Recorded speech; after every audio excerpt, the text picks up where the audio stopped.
komanso funso lachiwiri lokhudzana ndi shuga kapena mafuta.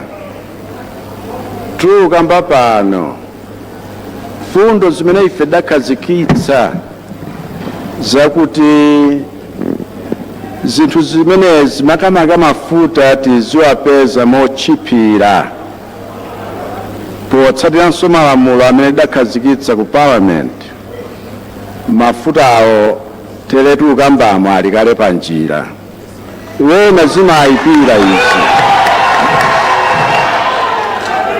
wena zimayipira zimenezi chifukwa maubale ankhaninkhani kolingana ndi kapezedwe ka mafuta akhalapo nthawi yayitali, ndipo chifukwa chomatseka maubale amenewo ndi kuti tizingotenga mafuta kwa iwo amene angatipatse pa mtengo wochipira, wena zijuwa kondweretsa.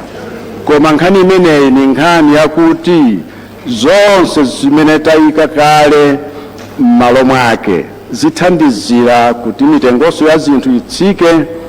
Nkhani ya shuga, tikupanga shuga kwathu konkuno tidayikanso lamulo latsopano m'parliament lokhazikitsa kayendetsedwe za shuga.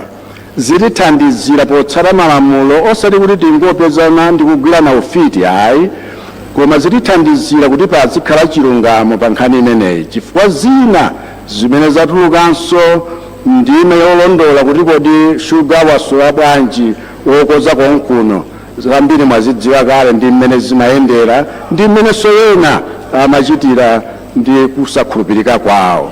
Nkhani imeneyo ni nkhani yofunika kuilondola bwino.